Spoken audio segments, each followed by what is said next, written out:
Ютубер распаливает костер.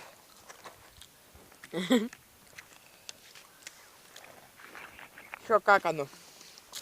Заебись все? Не, знаешь, как это заебись? Это по-польски хорошо. Не, я смотрел Орел и Решка, там, блядь, сказали.